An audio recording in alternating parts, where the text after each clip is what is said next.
Today I'm going to give away a free t-shirt, bring you a Comic Hero Throwdown Showdown fight, bring you comics news, and reveal the books I bought this week.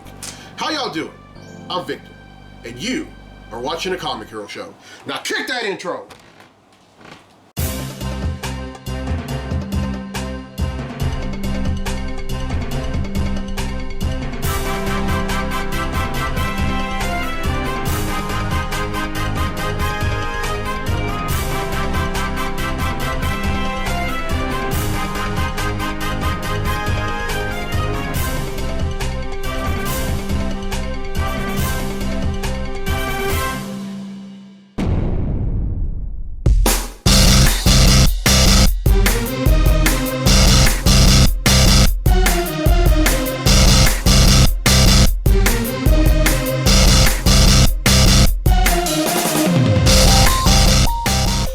This week's edition of the Comic Hero Show. I'm your host Victor Nunley, and I am the Comic Hero. Now, I'm putting a pause on the summer of superheroes for right now because I want to pay tribute to the band director emeritus at ULM, the late great Jack Weldon White. Now, Mr. White passed away last week right after episode 323 was uploaded on YouTube. And as a student and former member of the ULM Sound Today, I felt that I had to do this. Now, Mr. White came to ULM in 1970. At the time, it was still called NLU, or Northeast Louisiana University, and the mascot was the Indians. And Mr. White, while he was there, decided to give the band a new name, and that name is a name that is still used today, the Sound of Today. And as a proud alum of the Sound Today, very thankful for him, thankful for his wife, Mrs. Coralie White, and also his children and grandchildren. A huge blessing to the University of Louisiana Monroe, and also the city of Monroe as a whole. Mr. White was a class act, and he loved all his students. He knew all of his students, and I actually had the esteemed privilege of being conducted by him during my second year at ULM while I was in Wind Ensemble. And this is a ULM Comic Hero tee, and also have the main ULM logo and the secondary logo, and then also I have a patch with Mr. White's initials. Now, I remember the late great Clint Thomas once said that anyone can be a hero, and that's what Mr. White was. He was a superhero in the world of music, in the world of marching bands, in the world of different ensembles, and he'll be sorely missed. And one thing about Mr. White, you loved him, whether you were a student or not. You loved him, and he has some of the greatest sayings. One of the most hilarious sayings that I've heard is, "You're sticking out like a pimple on the face of Ms. America," or "Don't clap your hands underwater." And then, there was one that that really resonated with a lot of his students is, "Practice doesn't make perfect. Perfect practice makes perfect." And I can go on and on, but the one that he affectionately used with every one of his students, "I love you, man. Mr. White, we definitely love you. On behalf of the alumni of the Sound of the Day alumni, we love you." All right, it's time to give away a free t-shirt.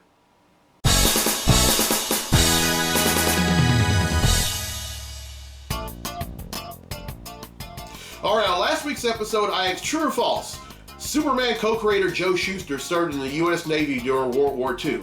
Well, the correct answer is false. And it's false for two reasons.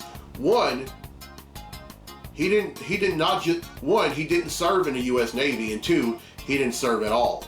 Now, the other co-creator of Superman, Jerry Siegel, however, served in the U.S. Army. The correct answer is false, and only one person answered correctly, and that's Carl Dorat from New Dorp, the Netherlands. So congratulations, Carl. You win yourself a free Comic Hero tee. All right, here's the question for next week's episode, and this is an X-Men question. Which Marvel character possesses blood that can cure mutants, but kills humans? Everyone who answers correctly will be entered in a drawing for a free tee on next week's episode of the show. All right, now the Comic Hero Throwdown Showdown fight is usually reserved for fans to request fights. But every once in a while, I like to come up with one, and this one features two hulking characters whose names are not Bruce Banner. Representing Marvel, we have Emperor Hulkling. And also representing Marvel, we have the Red Hulk. These two are going to duke it out in a segment I like to call the Comic Hero Throwdown Showdown. Welcome to the Comic Hero Throwdown Showdown. Today, it's Hulkling versus Red Hulk. Hulkling possesses superhuman strength, shape-shifting, accelerated healing factor, metamorphic adaptation, pheromone immunity, and wields the Star Sword Excelsior. Red Hulk possesses immense superhuman strength, stamina, and durability, healing factor, energy absorption, and heat generation. Who will win? Hulkling knows this is no ordinary Hulk he's facing and realizes that he has to rely on Excelsior. He's going to find out the hard way that that's not going to help very much. Red Hulk, who's General Thaddeus Thunderbolt Ross, can control the gamma radiation in his DNA and change forms at will. He's also a brilliant tactician due to his time in the U.S. military. Red Hulk attempts to ambush Hulkling, but the latter swings Excelsior at the former. Instead of being infected by the cosmic power of the sword, Red Hulk absorbs the energy. He then unleashes a blast of heat that stuns Hulkling. Red Hulk then ends the fight by choking the life out of Hulkling and absorbing both his Skrull and Kree-based powers. Red Hulk wins, and that concludes this fight on the Comic Hero Throwdown Showdown. Alright, well, I hope you enjoyed that fight, and I'll have another one for next week. Now it's time for Comically Speaking, so without further ado, let's talk comics!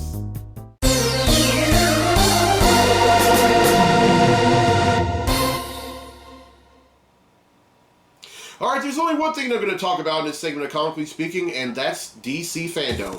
Now, DC Fandom was this past Saturday and Sunday, and it was a virtual 24-hour con. And there was a lot of great stuff that was being announced on there, a lot of great guests, but there were four things that really stuck out to me. And the first one was Wonder Woman 1984. Director Patty Jenkins, and then the cast of Wonder Woman 1984, including Gal Gadot, Chris Pine, and Kristen Wiig were all interviewed, and they even had a Q&A segment for them. And one of the most interesting questions that was asked by professional tennis player Venus Williams on who would win between Wonder Woman and Cheetah. And Kristen Wiig, who plays Cheetah in the movie, well, she had said that Cheetah would because she's faster than Wonder Woman, or so she says. I don't believe it. Also showed the complete trailer to Wonder Woman 1984, and we get a first look at what Kristen Wiig looks like as both Dr. Barbara Minerva and Cheetah. And let me tell you, this I really can't stand the wait. I mean, I know that it's really not, because we're still in this pandemic, that it's really not safe to go to movie theaters, but I mean, but if it means having to wait till the movie comes out on Blu-ray and DVD, I'll definitely watch. But one thing's for sure, whether I am definitely going to watch that movie because I've been waiting a few years for this. All right, the second thing that happened at DC Fandom was a trailer was released for a Batman video game that was kept tight-lipped all year long, and it's the trailer to Batman Arkham Knights. Now, this one, you don't play as Batman. You play as either Robin, Nightwing, Red Hood, or Batgirl. And in this movie, in this video game rather, Batman has gone MIA, and it's up to these four to continue the war on crime. And the graphics are amazing, the music is amazing, some of the voiceovers. This makes me want to get back into gaming. I haven't been a gamer in quite a while, and I honestly want to get back into it. I mean, why not? All right, and the third thing, and this is something that I've been hoping for most of this year. DC has announced the return of Milestone Media. Now, Milestone Media will be one of the line of comics in DC, and of course, the original Milestone Media was founded by Dennis Cowan, by art writers and artists such as Dennis Cowan and the late great Dwayne McDuffie, and we have seen characters like Icon and Static Shock, and they're going to be it's going to be a line of comics. It's going to be called the Milestone line, and I can't wait to read. I'll definitely read both Icon and Static Shock. I mean, if nothing else. Very excited about this. Now, very glad this is happening because, DC, well, Warner Brothers really has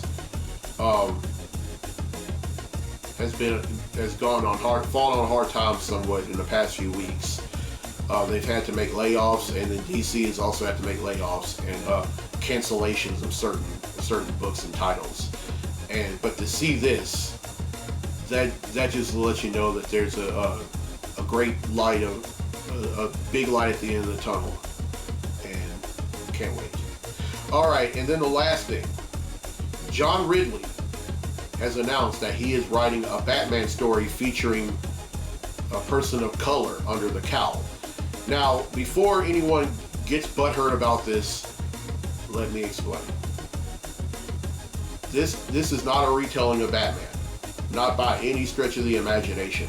This is actually a character that's actually been in the pages of Batman, and has even had their own book for a few years.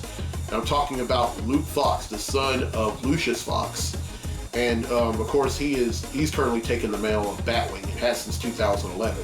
Well, in this one, we see what happens when Luke takes on the mantle of Batman himself. And he becomes the Dark Knight. And honestly, I mean, John Ridley, I'm sorry, but you can't go wrong with John Ridley. I mean he's a great movie writer and a great novelist, and also he's really done no wrong with comics, and I really want to read this. But DC Fandom overall, amazing. And also, I just want to throw this out there, but there's also a brand new, Rocksteady Games has released a trailer of a brand new Suicide Squad video game called Suicide Squad: Kill the Justice League. And I saw the trailer to that, and I think that's going to be great, because the Suicide Squad is always, they've been always anti-Justice League, and now finally they get to go toe-to-toe with the JL.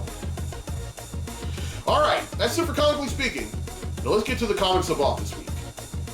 Comic books I bought this week.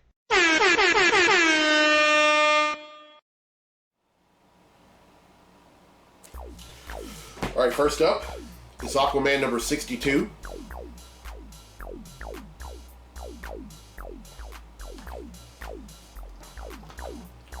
Avengers number 35.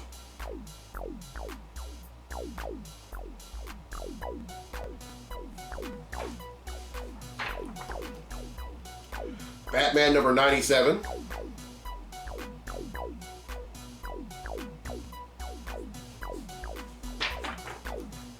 Captain America number 22.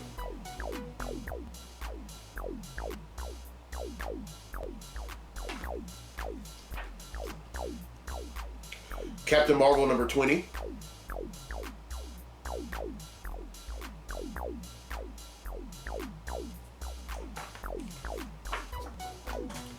Catwoman number 24.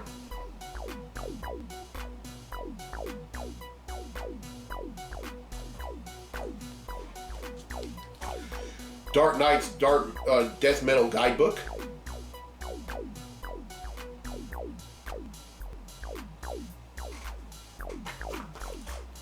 Excalibur number 11.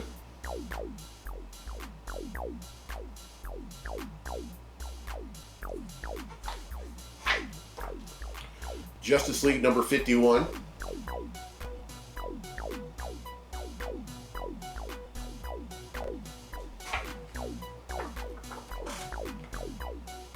Metal Men number 9.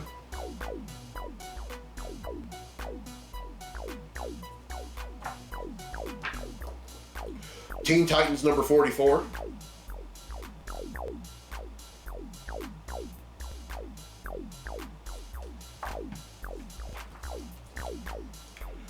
Thor number 6.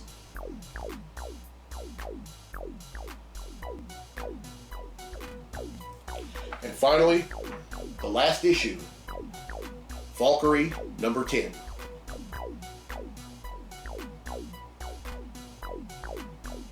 Alright, that's 13, which brings the total number of comics that I've bought since December of 1997 to 10,147.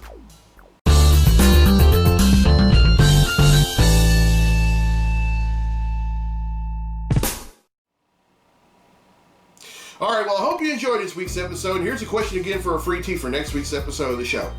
Which Marvel character possesses blood that can cure mutants but kill humans? Now, I didn't give any hints earlier. I had forgotten to do that, so I'm going to go ahead and do that now. All right, the first hint is that this character's real name is In Saba Noor. The second hint, this character is the main villain in the X-Men movie that comes after Days of Future Past and before Dark Phoenix. Now, I would give away I would tell you what the name of the movie is, but that would be giving away the answer. So I'm not going to do that. Then the final hint is that this character is also a word which means complete and final destruction. Everyone who answers correctly will be entered in a drawing for a free tee on next week's episode of the show. And congratulations to Carl de Rat from New-Dorp, the Netherlands, who won a free tee on this week's episode. All right, now next week, and after a few days of thought, I've decided that I'm going to raise awareness of spinal muscular atrophy on next week's episode. This month is Spinal Muscular Atrophy Awareness Month, and I wouldn't feel right by not doing this. I mean, I've been doing this for a few years, and I don't plan on stopping. I personally know some young people that have SMA, but I can tell you this: SMA does not have them by a long shot. And this episode is for them, and it's also for their families. So get ready for that. I want to say this in closing. Mr. White left a great one of the greatest legacies behind here at ULM. I mean, it doesn't matter whether you're a student, a current student, or an alumni, or even someone who personally knew Mr. White. It's up to us to continue his legacy, and not just music, but also in the way we live. I mean, Mr. White lived. I mean, he lived a great, abundant life, and touched so many lives along the way. And it's up to us to. I think he's pretty much a shining example of how to live an abundant life, and I think we need to follow suit. And I know one day we're all going to see him again. He's going to tell us that he loves us. He'll say, "I love you, man." All right, I'm Victor Nolly. I'm a comic hero. I'll see you next week for episode 325. So until then, be safe, be blessed, be a hero, and we love you, Mr. White.